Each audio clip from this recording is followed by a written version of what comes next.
क्या आप कभी बिना वजह बेचैन हो जाते हैं? क्या सब कुछ ठीक होते हुए भी मन में अजीब सी घबराहट रहती है? रात को नींद पूरी नहीं होती, विचार रुकते नहीं और ऐसा लगता है जैसे भीतर कोई अदृश्य शक्ति आपको लगातार आगे धकेल रही हो। ज्योतिष शास्त्र कहता है कि ये प्रभाव हो सकता है राहु का हो। ये एक छाया ग्रह है जो दिखाई नहीं देता लेकिन मन पर गहरी छाप छोड़ता है। आखिरकार राहु क्यों व्यक्ति को संतुष्ट नहीं रहने देता? क्यों सफलता मिलने के बाद भी खालीपन बना रहता है? क्या ये केवल ग्रहों का संकेत है या हमारे कर्मों का संकेत है? आइए इस विशेष वीडियो से हम गहराई से समझते हैं कि राहु क्यों हमें बेचैन रखता है और इस ऊर्जा को कैसे दिशा दी जा सकती है। विस्तार में जानने के लिए वीडियो को अंत तक देखें।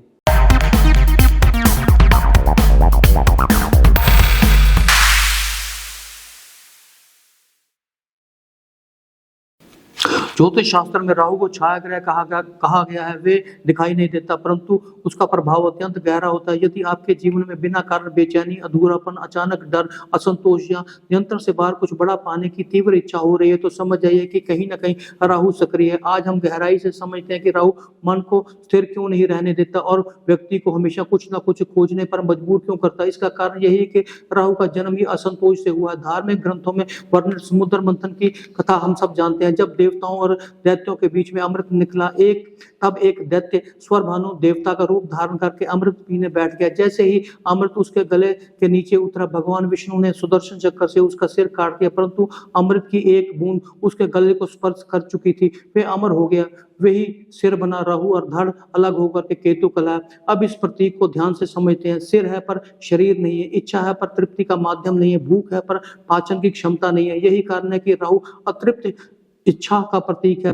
जब व्यक्ति रात में बिना कारण जागता है, जब सब कुछ होते हुए भी भीतर खालीपन लगता है, जब सफलता मिलने पर भी संतोष नहीं मिलता, जब बार बार भविष्य की चिंता में मन भटकता है, तो ज्योतिष कहता है कि वहाँ राहु सक्रिय है। ये केवल कथा नहीं है, मनोविज्ञान है। राहु वे इच्छा है जिसे कभी पूर्ण तृप्ति नहीं मिलती। ये बेचैनी की सबसे बड़ी जड़ है। राहु हमारे भीतर की वे इच्छा है जो कहती है और चाहिए, ये प्राप्त नहीं है, दूसरों से आगे निकलो, जो नहीं मिलता वही सबसे जरूरी है। जब राहु सक्रिय होता है तो व्यक्ति बार बार मोबाइल देखता है, सोशल मीडिया पर तुलना करता है, सफलता के बाद भी संतुष्ट नहीं होता और रात में अजानी चिंता से जागृत रहता है। राहु मन को स्थिर नहीं रहने देता क्योंकि उसका स्वभाव ही छाया है और छाया कभी ठहरती नहीं है। राहु माया का स्वामी, वे भ्रम पैदा करता है। जो दिखाई देता है वे सत्य नहीं है। व्यक्ति को लगता है कि सब उससे आगे निकल गए हैं, उसका भाग्य कमजोर है, उसे कुछ बड़ा करना है, नहीं तो वे समाप्त हो जाएगा।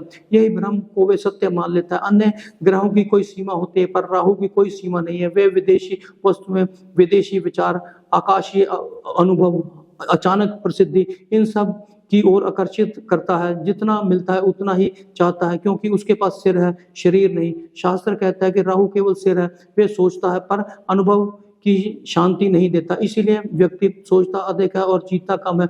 बृहद प्राशर हो रहा शास्त्रों में राहु को पाप ग्रह कहा गया परंतु उसे असाधारण उपलब्धि देने वाला भी बताया गया। वे अचानक ऊंचाइयां देता है, विदेशी संबंध देता है, राजनीतिक, मीडिया, फिल्म, रहस्य और तकनीक में सफलता देता है, लेकिन साथ ही भीतर की अशांति भी देता है क्योंकि वे आपको स्थिर नहीं रहने देता। पुराणों में कहा गया कि राहु सूर्य और चंद्रमा को ग्रसता है। यही ग्रहण है। इसका गहरा अर्थ समझिए। सूर्य आत्मा है, चंद्रमा मन है।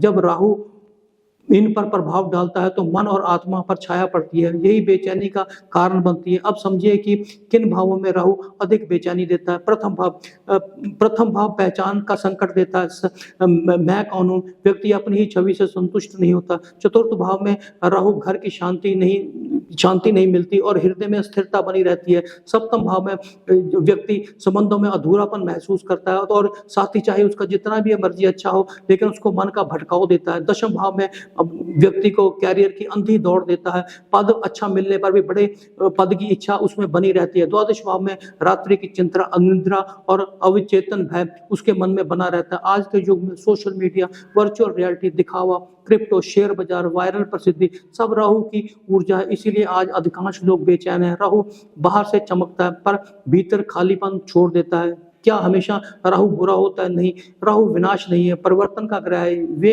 आपको साधारण जीवन से बाहर निकालता है और सीमाएं तोड़ने की शक्ति देता है, भीड़ से अलग बनाता है। पर ये चेतना ना तो तो यही ऊर्जा बेचैनी बन जाती है। राहु आपको तब तक बेचैन रखता है जब तक आप केवल धन को लक्ष्य मानते हैं, तुलना से जीते हैं और स्वयं को स्वीकार नहीं करते। जैसे ही व्यक्ति ध्यान में बैठता है, वर्तमान को स्वीकार करता है, राहु की ऊर्जा को दशा मिलती है। राहु शांति के लिए प्रतिदिन 108 बार ओम रम रावे नमः मंत्र का जाप एक दिन में 108 बार करें। रोज 10 से 15 मिनट ध्यान अवश्य करें। शनिवार को सरसों का तेल में अपनी छाया देख करके दान करें। राहु को शांत करने के लिए कार भैरव की उपासना अत्यंत लाभकारी है। राहु बेचैन इसलिए रहता है क्योंकि वे आपको साधारण से असाधारण की ओर धकेलता है। यदि दशा ना हो तो वही ऊर्जा चिंता बन जाती है। यदि जीवन में बेचैनी हो तो उसे शत्रु ना समझें। कभी कभी राहु की बेचैनी ही आत्मा को जगाने का माध्यम बनाती है। अंत में मैं यही कहना चाहूंगा कि मैं आपको सरल, स्पष्ट और संतुलित मार्गदर्शन देता हूं। यदि आप शास्त्रीय आधार पर ज्योतिष को गहराई से समझना चाहते हैं तो शेयर करें, लाइक करें, चैनल को सब्सक्राइब करें तथा बेल आइकन का बटन दबाना न भूलें ताकि वीडियो की नोटिफिकेशन समय समय पर हम आपके मोबाइल पर भेजते रहें और हम भी अच्छे अच्छे वीडियो बनाने के लिए प्रेरित होते रहें। Thank you.